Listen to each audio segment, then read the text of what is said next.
우리 함께 인사를 나누도록 하겠습니다. 하늘까지 함께 갑시다. 예.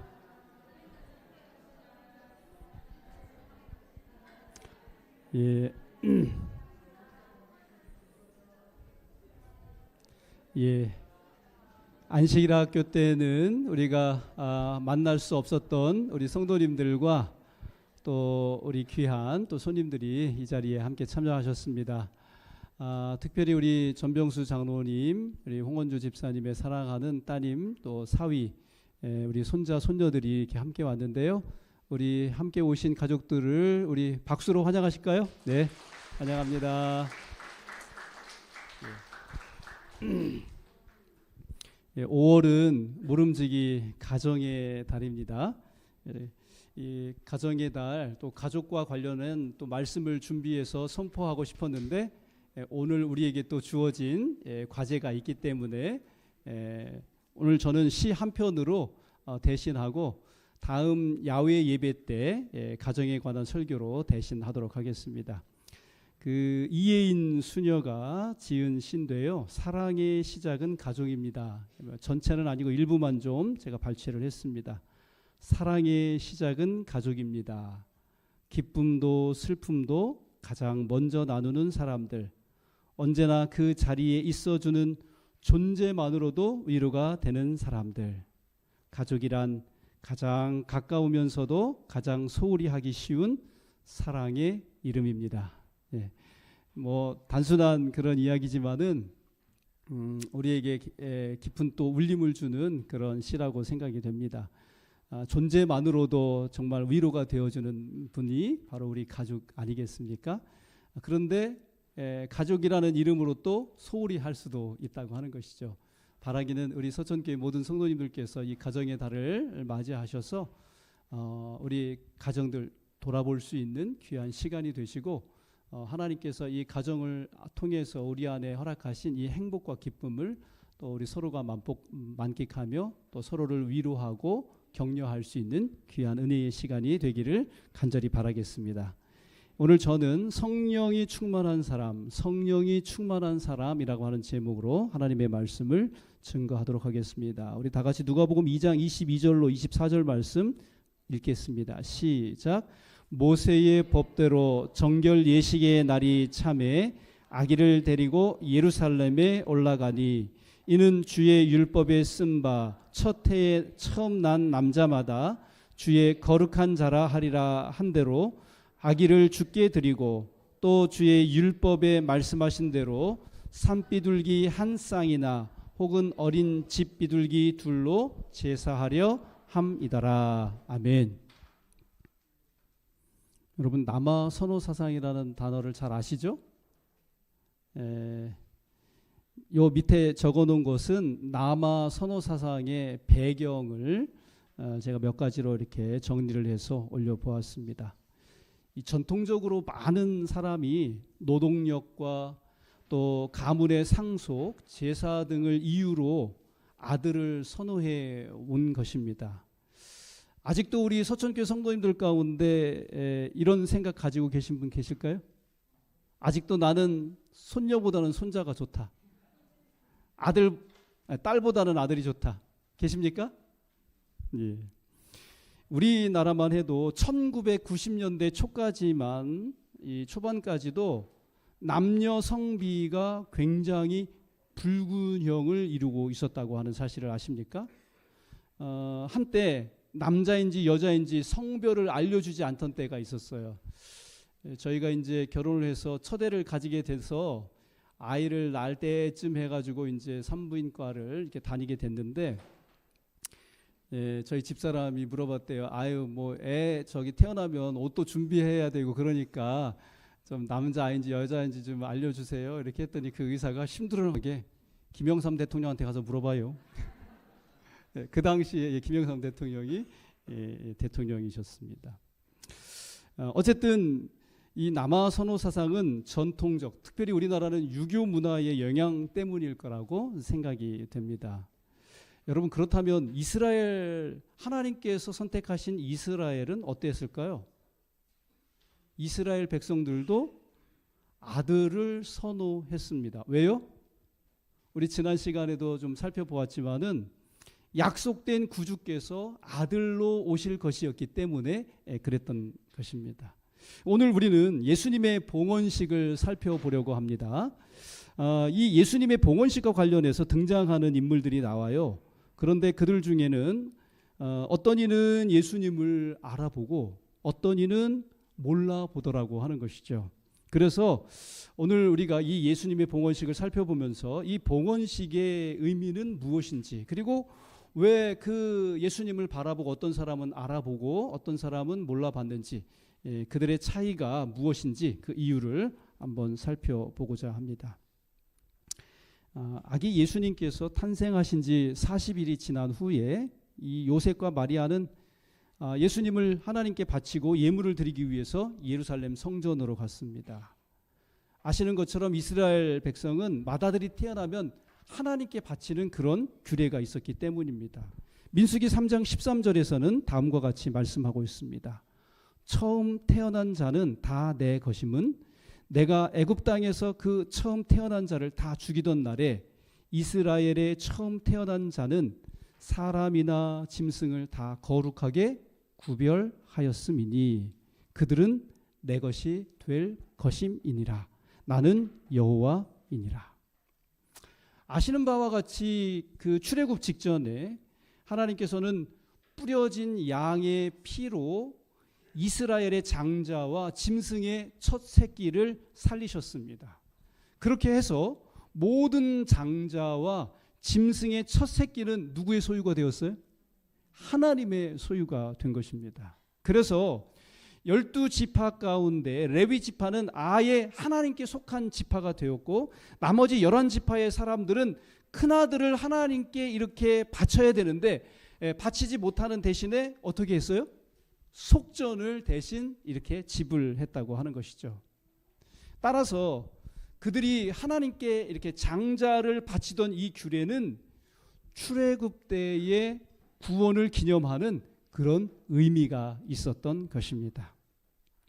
그런데 이 맏아들을 바치는 이 규례는 말입니다, 훨씬 그 이전에 시작되었습니다. 하나님께서는 범죄한 인류를 위해서 하늘의 장자를 주시기로 약속을 하셨는데, 이스라엘의 각 가정은 하나님의 이 약속을 받아들인다고 하는 의미로서 장자를 누구한테 바쳤던 거예요? 하나님께 바쳤던 것입니다. 그러므로 이 규례는 메시아가 오실 것을 상징하는 것이고 하나님이 주실 구원에 대한 감사의 그런 표시였다고 하는 것입니다. 여러분, 그러므로 우리가 봉헌식을 하는 것은 참으로 의미 있는 일이겠습니까? 그렇습니다. 그런데 오늘날 자녀를 많이 낳지 않다 보니까 교회에서 봉헌식을 하는 예가 점점 드물어 가고 있다고 하는 것입니다. 우리 서천교회는 누구를 마지막으로 봉헌 예배를 드렸습니까? 예? 예, 저는 누군지 모르겠습니다만, 작년에도 못했고 올해도 봉헌식을 못하고 이렇게 안타깝게 지나가고 있습니다. 제가 청주에 있는 동안 처음에 갔더니 초등학교에 들어가기 전인 여자아이 하나만 있고 아이들이 하나도 없었어요. 그러다가 이제 젊은 그 장로님들의 그 자녀들이 결혼을 하기 시작하면서 아이들이 출생을 해서 몇 번의 봉헌식을 했습니다.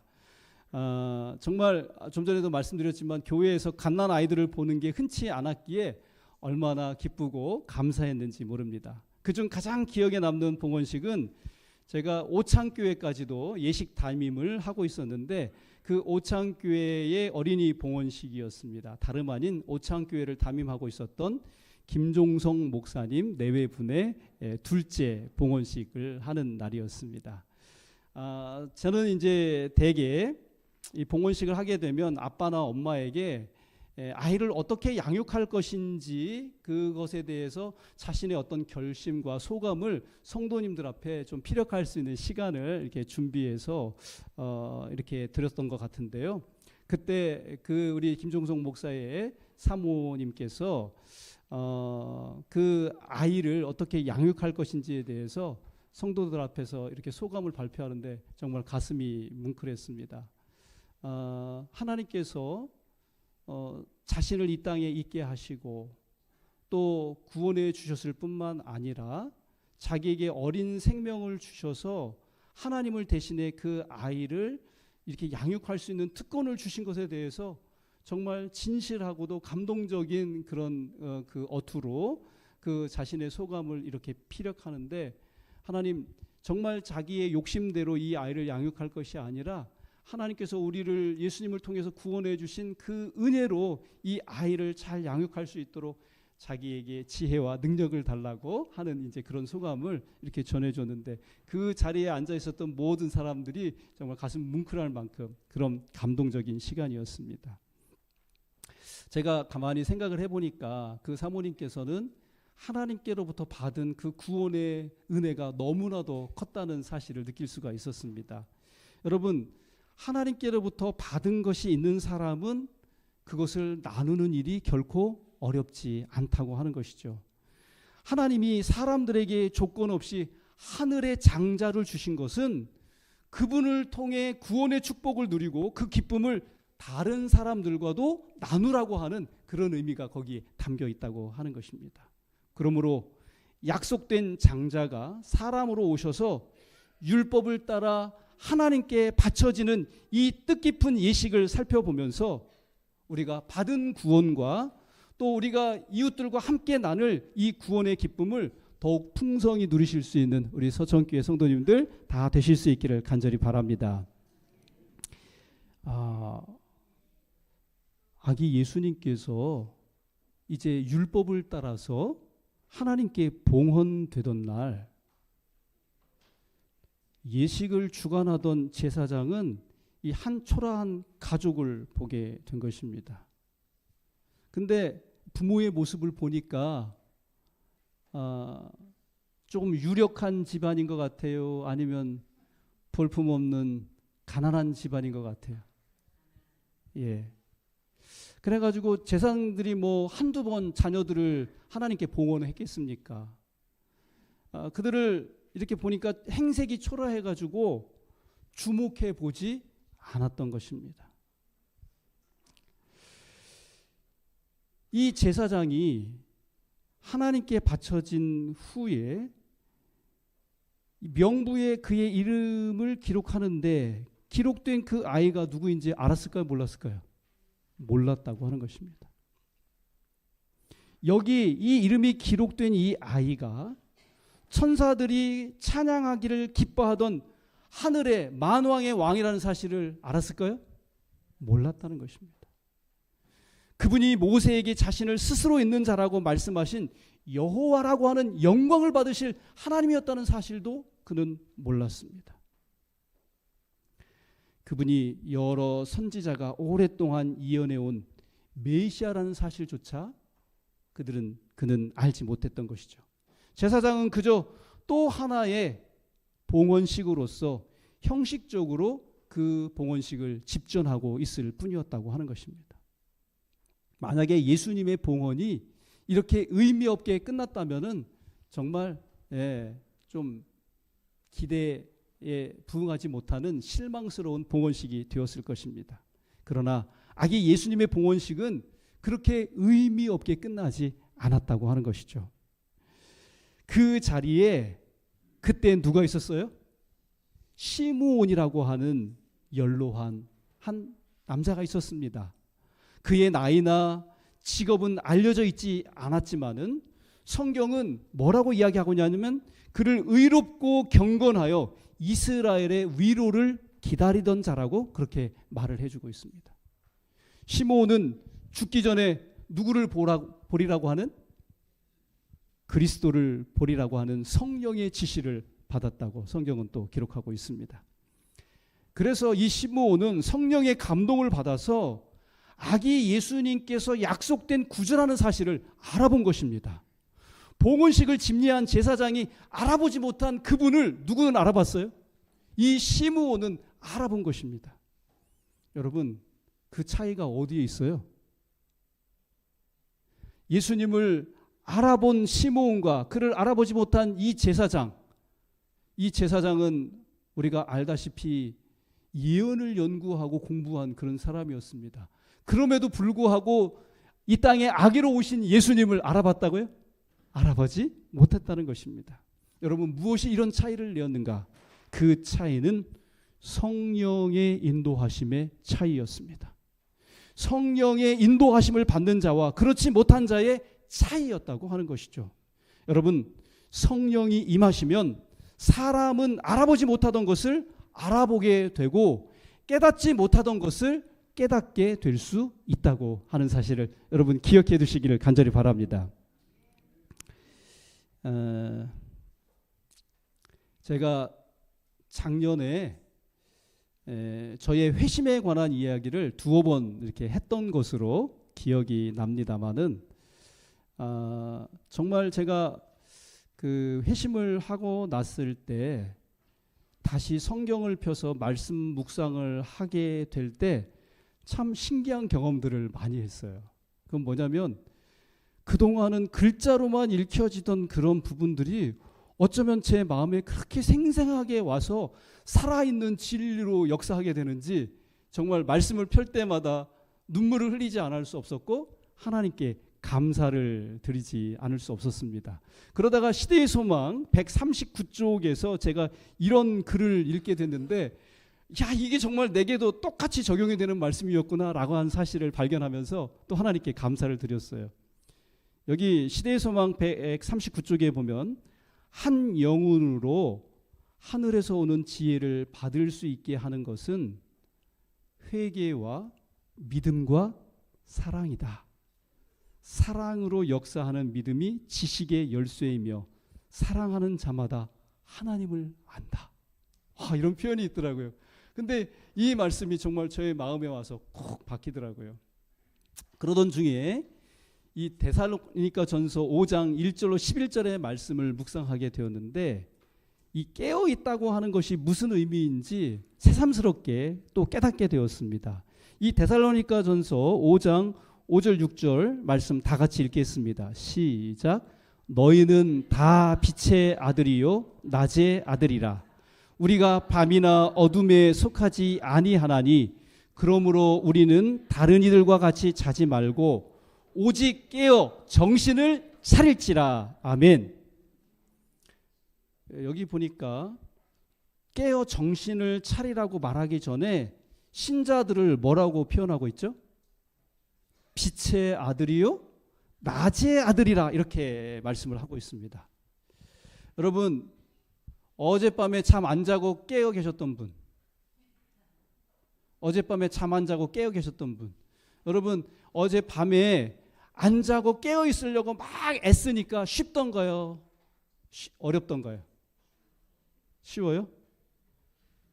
여러분, 밤에 안 자고 깨어 있는 것이 결코 쉬운 일이 아니라고 하는 것이죠.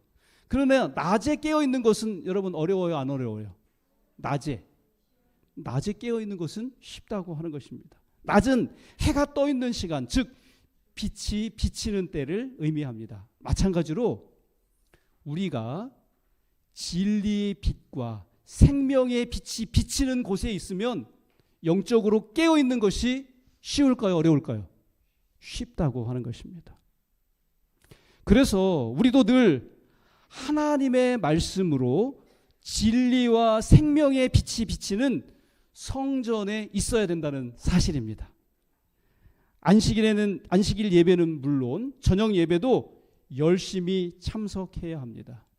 거동이 불편하신 분은 유튜브를 통해서라도 예배에 함께 참여하시게 되면 이 진리의 빛과 생명의 빛 가운데 있게 되는 것입니다.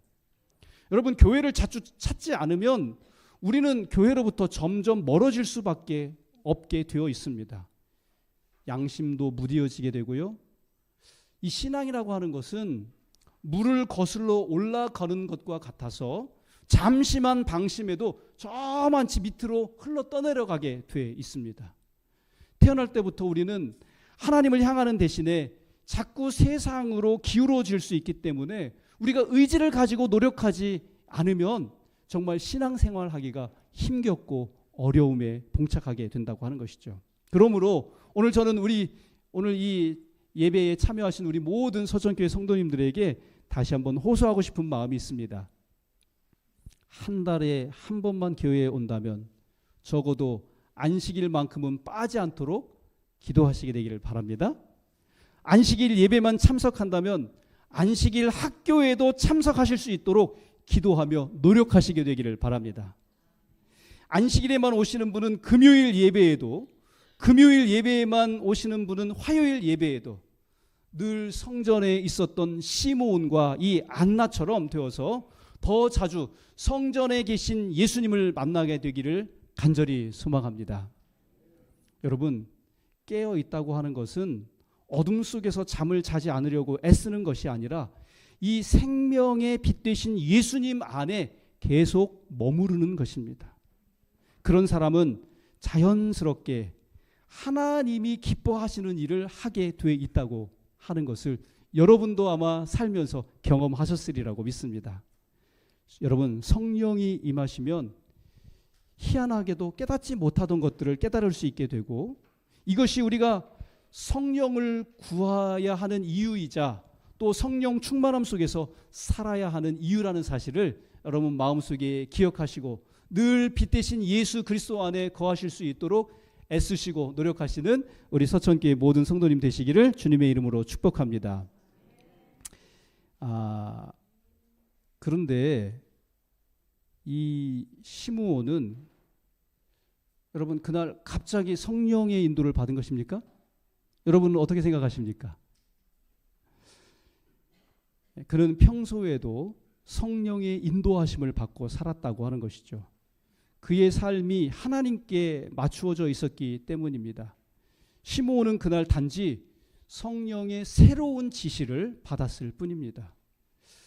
구주를 알아본 시므온은 마리아가 되돌려 받은 아기 예수님을 자기가 팔에 안고 하나님 앞에 높이 쳐들었습니다. 그래서 그날 아기 예수님께서는 한 번이 아닌 두 번씩이나 하나님께 바쳐졌습니다. 한 번은 그분을 알아보지 못한 제사장에 의해 별 의미 없이 바쳐졌고, 또 한 번은 그분을 제대로 알아본 이 시므온에 의해 기쁨으로 드려진 것입니다. 그때 시므온이 하나님을 찬양하며 뭐라고 고백하죠? 주제여, 이제는 말씀하신 대로 종을 평안히 놓아 주시는도다. 내 눈이 주의 구원을 보았사오니 이는 만민 앞에 예비하신 것이요 이방을 비추는 빛이요 주의 백성 이스라엘의 영광이니이다. 아멘입니까? 예. 여러분, 조문도 석가사이라는 말을 아십니까? 몰라요? 예. 조문도 석가사이라고 하는 말은 누가 한 말이냐면 공자가 한 말입니다. 아침에 도를 들으면 죽어도 좋다라고 하는 그런 뜻이죠. 여기서 듣는다고 하는 말은 깨닫는다라고 하는 그런 의미입니다. 여러분, 사람이 어떤 말을 들어야 죽어도 좋다는 생각이 들까요? 무엇을 깨달았을 때 나는 이제 죽어도 좋다 이런 말을 할 수 있겠습니까? 적어도 지금 내 생명보다 더 값진 것을 깨닫고 소유해야 내 생명을 내어놓아도 아깝지 않다 이런 말을 할 수 있지 않겠습니까? 그날 시므온이 그랬습니다. 그는 약속된 구주를 보았을 때 죽어도 좋다는 그런 고백을 한 것입니다. 여러분, 우리도 예수님의 가치를 온전히 알게 되면 시므온과 같은 그런 고백을 할 수 있을까요? 예, 그런 고백을 할 수 있을 것입니다. 그렇게 되기 위해 우리는 뭐가 필요합니까? 성령 충만이 필요한 것입니다. 이러한 아름다운 믿음의 삶을 살기 위해 우리가 매일매일 성령의 충만을 간절히 사모하고 간구하시는 자가 되시기를 주님의 이름으로 축복합니다. 그런데 말입니다. 이 성령이 임하시면 우리는 그리스도를 알아볼 뿐만 아니라 그리스도께서 하실 일도 알게 된다고 하는 것입니다. 이 하나님을 찬양한 후에 시므온은 마리아와 요셉을 축복합니다. 그리고 이어서 마리아에게 의미심장한 말을 했습니다. 그것은 시므온이 한 말이었지만은 사실은 성령을 통해서 주어진 예언이었습니다. 누가복음 2장 34절 35절입니다. 다 같이 읽겠습니다. 시작. 보라, 이는 이스라엘 중 많은 사람을 패하거나 흥하게 하며 비방을 받는 표적이 되기 위하여 세움을 받았고, 또 칼이 내 마음을 찌르듯 하리니 이는 여러 사람의 마음의 생각을 드러내려 함이니라 하더라. 여기 지금 보니까 예수님은 자신의 품성과 사역을 통해서 어떤 사람은 패하게 할 것이고 어떤 사람은 흥하게 할 것이다, 이렇게 말씀을 하고 있습니다. 많은 사람이 그분의 말씀과 행동을 받아들이지 못해서 그분을 반대할 것이었습니다.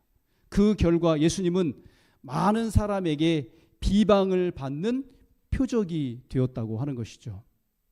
또한 예수님이 하실 여러 가지 사역 가운데 하나가 바로 무엇이냐면 여러 사람의 마음의 생각을 온전히 다 드러내게 된다고 하는 것입니다. 예수님은 사람의 마음의 생각뿐만 아니라 사탄의 마음의 생각도 드러내실 것이었습니다. 그리고 예수님은 무엇보다도 하나님의 마음의 생각까지도 드러낼 것이었습니다. 특히 예수님께서 지실 이 십자가에서 사람과 사탄과 그리고 하나님의 마음은 더욱 분명히 드러나게 되었다고 하는 것입니다. 시므온이 이렇게 예수님이 하실 일에 대해서 증거를 할 때 뒤이어 들어온 여 선지자가 있었습니다. 그가 누구죠? 안나 선지자였습니다. 이 시므온뿐만 아니라 안나는 성령의 인도하심을 받아 예언을 헛되이 연구한 사람이 아니었다고 하는 것이죠. 그 결과 그들은 그리스도가 오셨을 때 기쁨으로 맞이할 수 있었고 그분이 하실 일을 선포할 수 있었다고 하는 것입니다. 그렇습니다. 사랑하는 우리 서천교회 성도 여러분, 우리가 성령이 충만하게 되면 그리스도를 알아볼 뿐만 아니라 그분이 하시는 일을 깨닫게 되고 우리 또한 그러한 사실들을 경험할 수 있다고 하는 사실을 믿게 되시기를 간절히 바랍니다. 제가 전도사 시절 대전 월평동이라는 교회에서 이제 신부를 하게 되었는데 그 교회를 담임할 때였습니다. 그 돌아가신 손성근 목사님께서 선교 부장이셨는데 당시에 그 둔산에 영어 학원을 개원을 하게 되었습니다. 그래서 이제 이어서 교회도 바로 시작을 하게 되었는데 그 교회를 좀 이렇게 돕고 또 영혼을 좀 인도하기 위한 그러한 일환으로 그때 금연학교를 개최를 하게 되었습니다. 그런데 금연 교육을 마치는 마지막 날 금요일 저녁이었어요. 마지막에 한 남자분이 나오셔서 간증을 하시게 된 것입니다.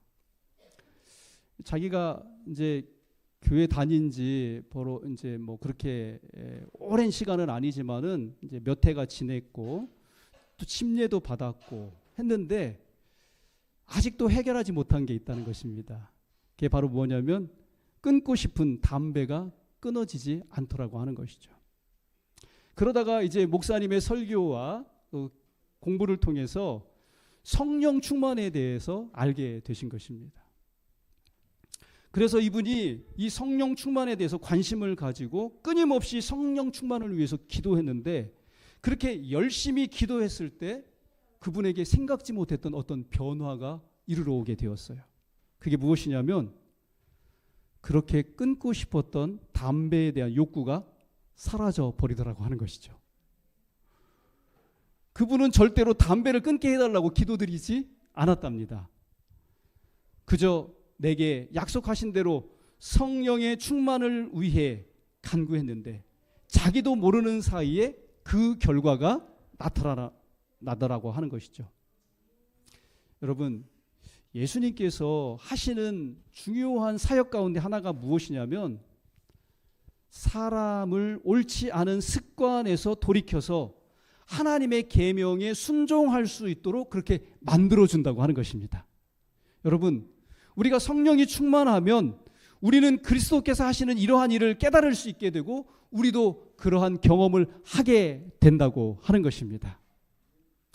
사랑하는 우리 서천교회 성도 여러분, 오늘 우리는 예수님의 봉헌식을 통해서 그것이 정말로 얼마나 중요한 의미가 있는지를 함께 또 살펴보았습니다. 그러나 그 봉헌식에 참여하는 제사장과 시므온과 안나라가 하는 이 두 부류의 사람들의 대조를 통해서 왜 그들이 예수님을 알아보지 못했는지, 그리고 누구는 또 예수님을 알아볼 수 있었는지에 대한 명확한 그리고 분명한 또 사실을 알게 되었습니다. 그 이유는 어디에 있다고요?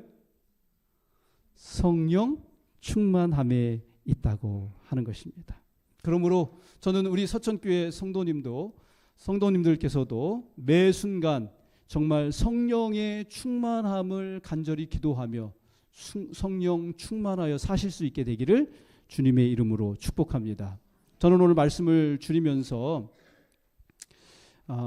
우리도 성령이 충만하면 예수님이 누구신지 올바로 깨달을 수 있게 된다고 하는 사실을 말씀드리고 싶습니다. 또한 시므온은 성령이 임함으로 그분이 하실 일도 깨닫게 됐다고 하는 사실도 우리가 알았습니다. 그러므로 우리도 성령이 충만하면 예수님이 하시는 일을 깨달을 뿐만 아니라 우리도 경험하게 될 거라고 하는 것이죠. 뿐만 아니라 성령이 충만하면 우리의 삶의 모든 영역에 뭐가 일어날 수 있다고요? 변화가 일어날 수 있다고 하는 것입니다. 우리는 재림 성도로서 마지막 시대를 지금 살아가고 있는데 우리가 이 시대를 정말 주의 뜻대로 온전하게 살아가려고 한다면 반드시 성령 충만해야 할 필요가 있다고 하는 것입니다. 매일 아침 기도할 때 성령의 충만함을 구하는 기도를 드리시게 되기를 간절히 바랍니다.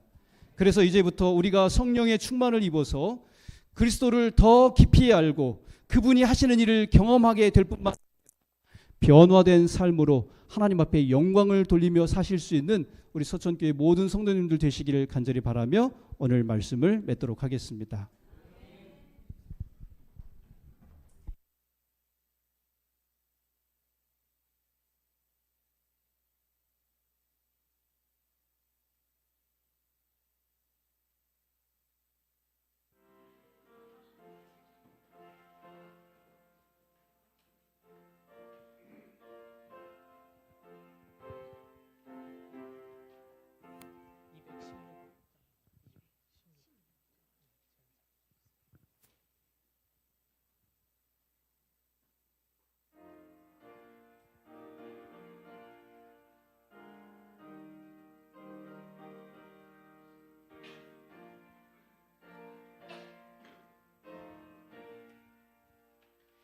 이 기쁜 소식에 온 세상 전하세.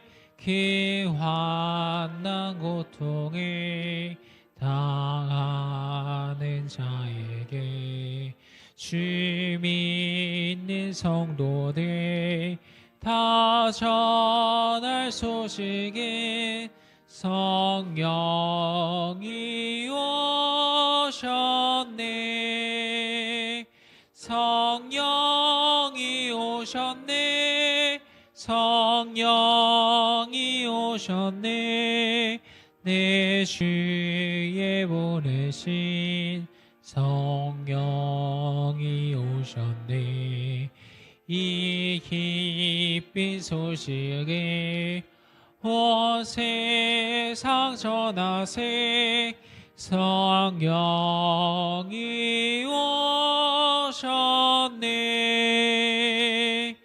마왕의 왕께서 저 사로잡힌 자 다 구원하시고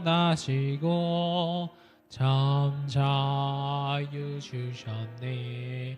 승리의 노래가 온 성에 들리니 성령이 오셨네.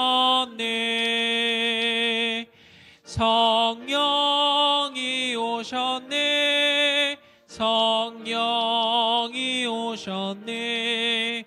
내 주위에 보내신 성령이 오셨네. 이 깊은 소식에 온 세상 전하세. 성령이 오셨네. 한없는 사랑과 깊으신 은혜를 늘 의심하면서 안 믿는 자에게 내 작은 입으로 고친 거하리니. 성령이 오셨네.